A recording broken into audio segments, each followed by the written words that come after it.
Boa tarde a todos. Boa tarde a todos. Eu quero agradecer a presença de vocês e anunciar que estou aqui ao lado do engenheiro Carlos Rocha e do jurista Marcelo Bessa, advogado, ambos contratados pelo PL. Muito de vocês deve estar se perguntando por que eu resolvi pedir um relatório sobre o processo eleitoral.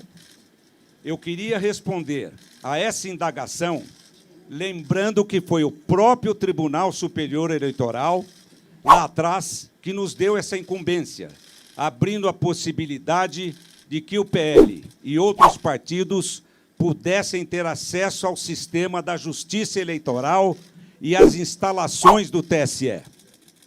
Quero dizer que nós estamos aqui hoje com uma única intenção: contribuir para o fortalecimento da democracia do nosso país.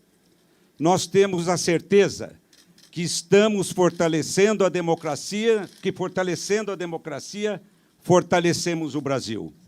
Eu quero dizer com toda humildade que nós do PL não somos especialistas em segurança de dados. Por isso, fomos atrás de técnicos que fizessem esse trabalho para garantir a transparência do processo eleitoral. Até porque eu, Valdemar, fui eleito com urna eletrônica. As bancadas do PL foram eleitas com urna eletrônica. Então, é natural que se peça um trabalho de fiscalização para que não fique nenhuma dúvida em relação ao nosso sistema eleitoral.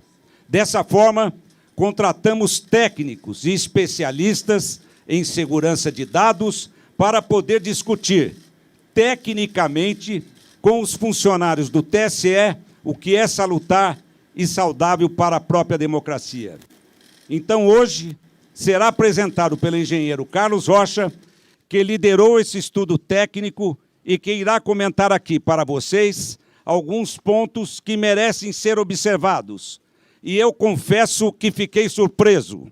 Repito, esse relatório não expressa a opinião do Partido Liberal, mas é o resultado de estudos elaborados por especialistas graduados em uma das universidades mais respeitadas do mundo e que, no nosso entendimento, deve ser analisado pelos especialistas do TSE, de forma que seja assegurada e resguardada a integridade do processo eleitoral, com o único intuito: fortalecer a democracia para fortalecer o Brasil.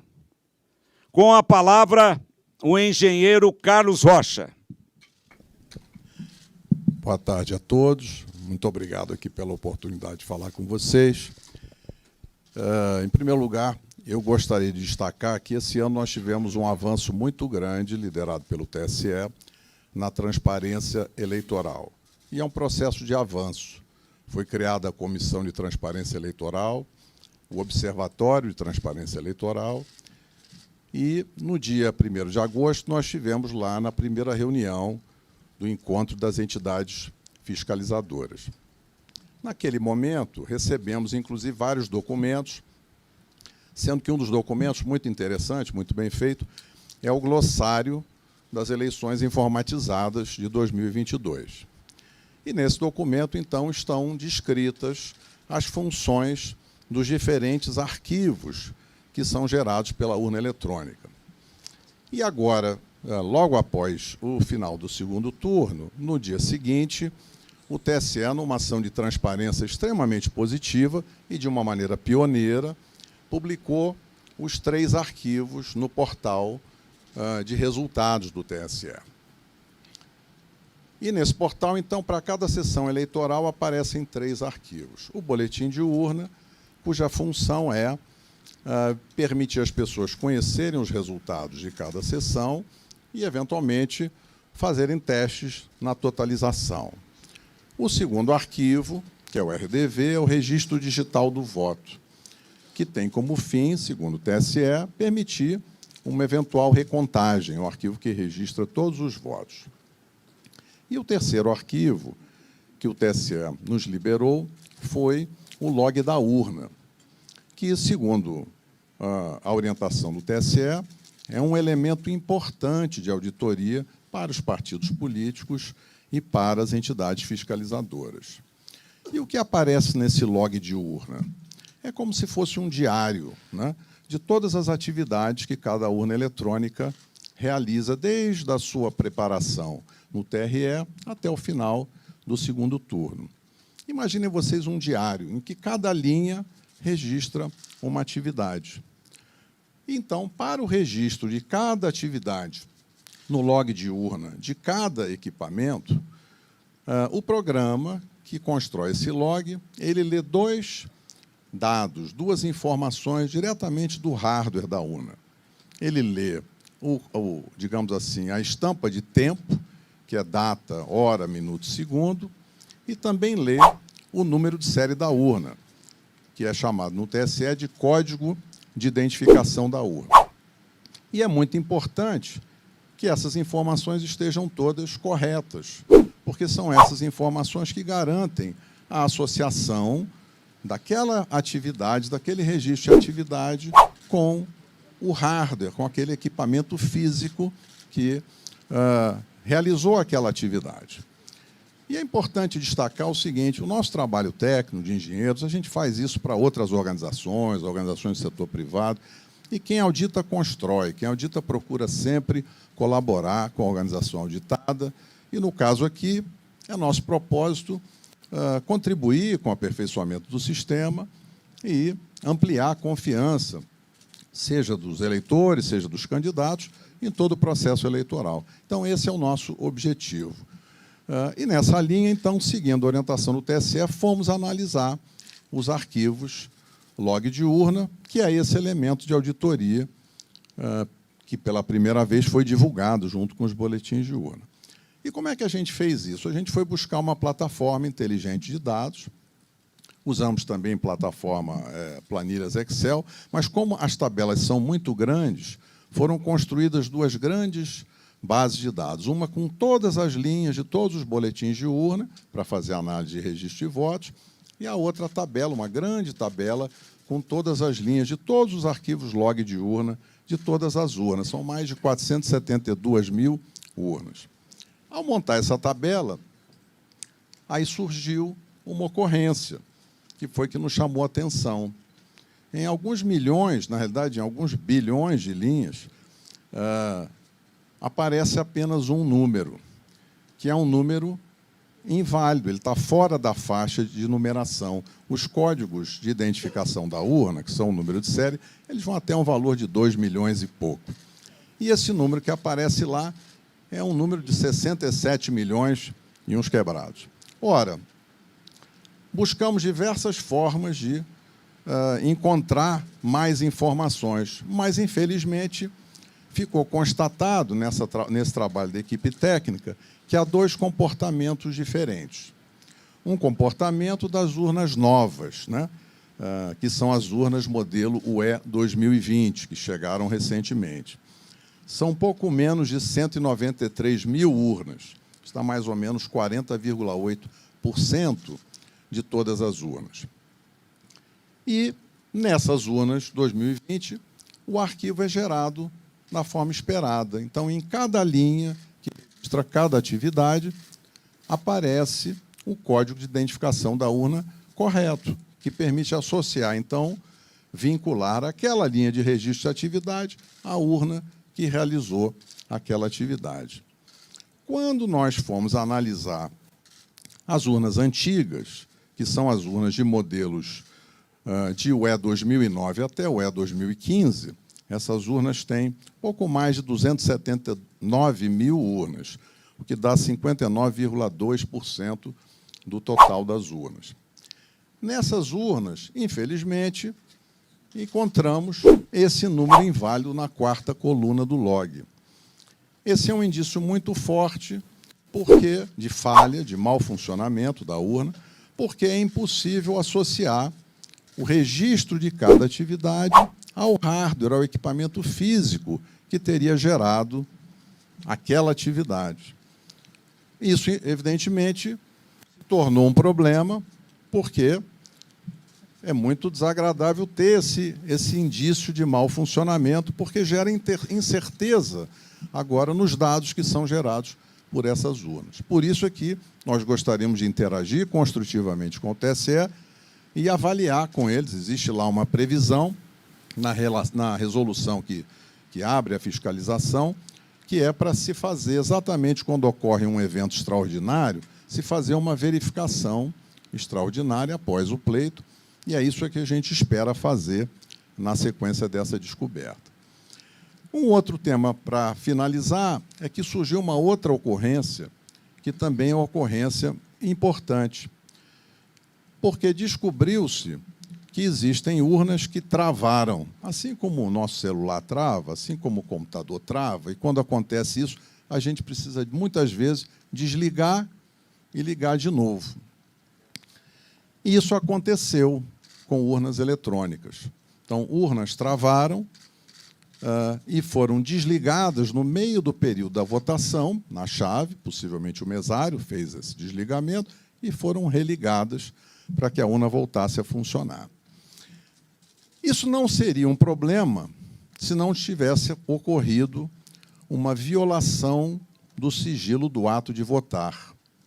Porque o que acontece é que, na hora que a urna trava, e em diversos momentos isso aconteceu durante a votação de um eleitor, quando esse erro ocorre, a urna trava e aí registra no log uma linha de atividade com a mensagem de erro, mas que expõe os dados pessoais de eleitores, de duas formas. Seja no nome completo do eleitor, em algumas ocasiões, em torno de 200 ocorrências, seja expondo o número do título de eleitor daquele eleitor que estava votando no momento em que a urna travou. Ora, esse ponto é um ponto muito sensível, porque o sigilo da votação e o sigilo do ato de votar é um direito constitucional. Então, na hora que a gente identifica uma ocorrência que viola o sigilo do ato de votar, esse é um tema que traz muita preocupação.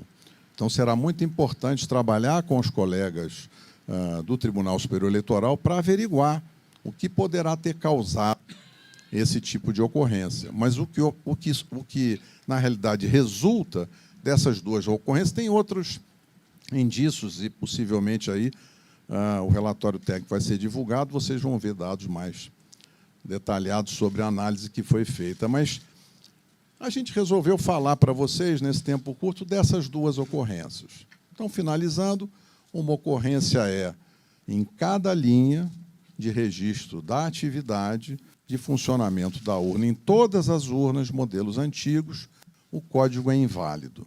Então, é impossível associar aquela atividade com a urna que realizou. Isso, então, é um indício muito forte de que há um problema nos programas. Esse problema pode ter diferentes causas, o relatório entra nesse detalhe. E o outro ponto é essa ocorrência da violação do sigilo do ato de votar. Então, acho que esses são os dois pontos. Eu encerro aqui a minha observação. Quero cumprimentar aqui nosso líder no Senado, o Portinho. Quero cumprimentar também o Atineu, nosso líder na Câmara. Quero cumprimentar o Magno Malta. Nossos deputados estão aqui, vários deputados que vieram aqui, o Gustavo, que veio aqui nos prestigiar, General Girão e muitos deputados, o Luiz Lima. Quero agradecer a presença de todos. E quero passar a palavra agora para o advogado Marcelo Bessa. Boa tarde a todos. Eu vou tentar ser bem breve para explicar as razões jurídicas que levaram o partido... Estão vendo melhor? Vou tentar ser bem breve para explicar as razões jurídicas que levaram o Partido Liberal a ingressar com esse pedido perante o Tribunal Superior Eleitoral. Em razão desse relatório técnico gerado pela equipe que foi contratada pelo Partido Liberal para auxiliar no trabalho de fiscalização do sistema eleitoral e do processo eleitoral, o que é, inclusive, uma missão institucional de todos os partidos políticos, até por força da da legislação e da resolução 23173 do Tribunal Superior Eleitoral, esse relatório gerado apontou inconsistências nas urnas fabricadas anteriormente ao ano de 2020. Essas inconsistências são recorrentes em todas estas urnas. Com relação às urnas fabricadas em 2020, essas inconsistências não existem.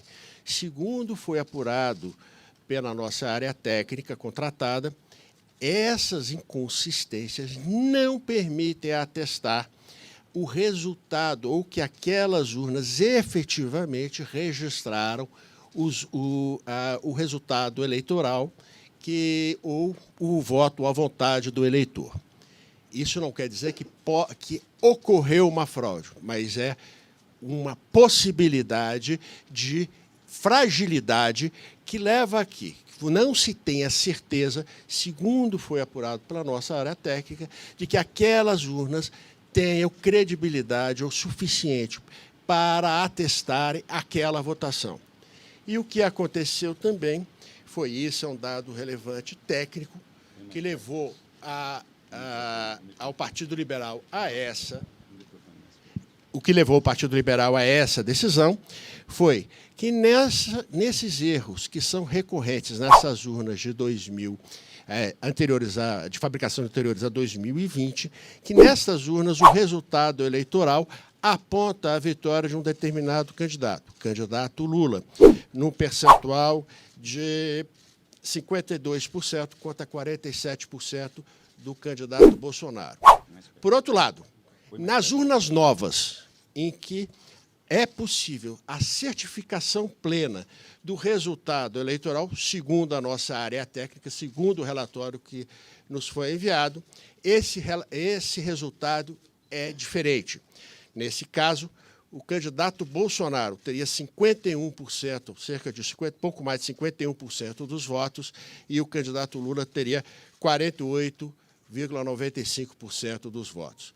Há, então, dentro de um dado objetivo, uma discrepância de resultados que, então, com base na resolução do próprio Tribunal Superior Eleitoral, fizemos uma representação para que o Tribunal Superior Eleitoral